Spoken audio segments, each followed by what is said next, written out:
اور فرعون کو نجومیوں نے یہ خبر دی تھی کہ بنی اسرائیل میں ایک ایسا بچہ پیدا ہوگا جو تیری سلطنت کی بربادی کا سبب بنے گا۔ جب آپ کی والدہ کو فرعون کی طرف سے خطرہ ہوا تو حضرت موسیٰ علیہ السلام کو ایک صندوق میں رکھ کر، جو خاص طور پر اسی مقصد کے لیے بنایا گیا تھا، رات کے وقت اس کو دریائے نیل میں بہا دیا۔ ہمارے قرآنی واقعات کی سیریز چل رہی ہے، آج بھی ہم سنتے ہیں ایک ایسا واقعہ جو بڑا ایمان افروز ہے۔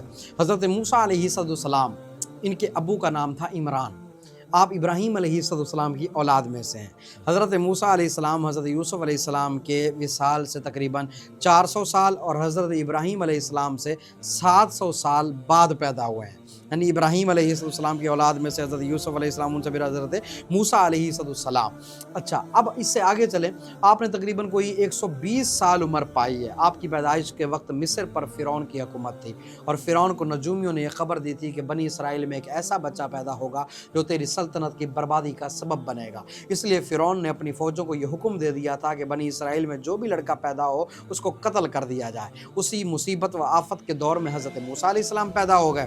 جب حضرت موسیٰ علیہ السلام پیدا ہوئے تو حضرت موسیٰ علیہ السلام کی جو والدہ تھی، ان کا نام غالباً یوحنس تھا، اور آپ جو ہے نا وہ لاوا بن یعقوب کی نسل سے ہیں۔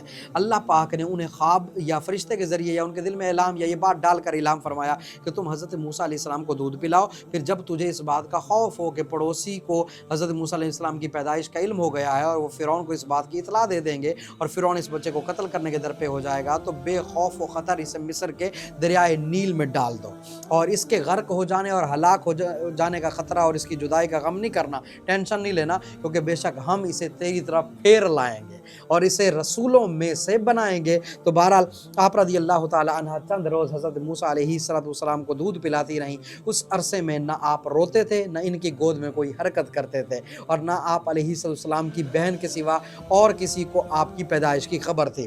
جب آپ کی والدہ کو فرعون کی طرف سے خطرہ ہوا تو حضرت موسیٰ علیہ السلام کو ایک صندوق میں رکھ کر، جو خاص طور پر اسی مقصد کے لیے بنایا گیا تھا، رات کے وقت اس کو دریائے نیل میں بہا دیا۔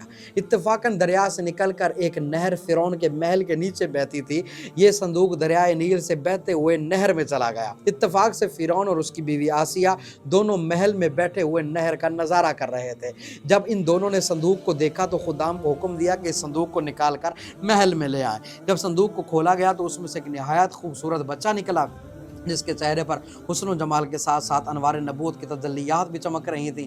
فرعون اور آسیہ دونوں اس بچے کو دیکھ کر دل و جان سے اس پر قربان ہونے لگے، اور آسیہ نے فرعون سے کہا کہ اس گفتگو کا ذکر جو ہے نا وہ قرآن میں بھی موجود ہے۔ آسیہ نے کہا کہ یہ بچہ میری اور تیری آنکھوں کی ٹھنڈک ہے، اسے قتل نہ کرو، شاید یہ ہمیں نفع دے دے، یا ہم اسے اپنا بیٹا بنا لیتے ہیں۔ فرعون کا دل بھی نرم پڑ گیا، کیونکہ ابھی حضرت موسیٰ علیہ السلام شیر خوار بچے تھے، اس لیے ان کو دودھ پلانے والے کسی عورت کی تلاش شروع ہوئی، مگر آپ کسی عورت کا دودھ پیتے ہی نہیں تھے۔ ادھر حضرت موسیٰ علیہ السلام کی والدہ بہت پریشان تھی کہ نامعلوم میرا بچہ کہاں اور کس حال میں ہوگا۔ پریشان ہو کر انہوں نے حضرت موسیٰ علیہ السلام کی بہن مریم کو جستجوئے حال کے لیے فرعون کے محل میں بھیجا، اور مریم نے جب جا کر حال دیکھا کہ بچہ کسی عورت کا دودھ نہیں پیتا، تو انہوں نے فرعون سے کہا کہ میں ایک ایسی عورت کو لاتی ہوں کہ شاید یہ اس کا دودھ پینے لگے۔ تو وہ مریم جو تھی وہ حضرت موسیٰ علیہ السلام کی والدہ کو فرعون کے محل میں لے کر کے گئیں۔ انہوں نے جیسے ہی جوش محبت میں سینے سے چمٹا کر دودھ پلایا تو آپ دودھ پینے لگ گئے۔ اسی طرح حضرت موسیٰ علیہ السلام کی والدہ کو ان کا بچھڑا ہوا لال مل گیا۔ بہرحال اس واقعے سے سبق یہ ملتا ہے کہ جب اللہ کا فضل ہوتا ہے وہ دشمن سے بھی کام کرا لیتا ہے جو دوست بھی نہیں کر سکتے۔ دیکھ لیجئے کہ فرعون حضرت موسیٰ علیہ السلام کا سب سے بڑا دشمن تھا، مگر حضرت موسیٰ علیہ السلام کی پرورش ہی فرعون کے گھر میں ہوئی ہے۔ یہ بھی معلوم ہوا کہ جب اللہ کسی کی حفاظت فرماتا ہے تو کوئی بھی اس کو نہ ضائع کر سکتا ہے نہ نقصان پہنچا سکتا ہے۔ غور کریں حضرت موسیٰ علیہ السلام کو کس طرح باحفاظت صحت و سلامتی کے ساتھ اللہ نے پھر ان کی ماں کی گود میں پہنچا دیا۔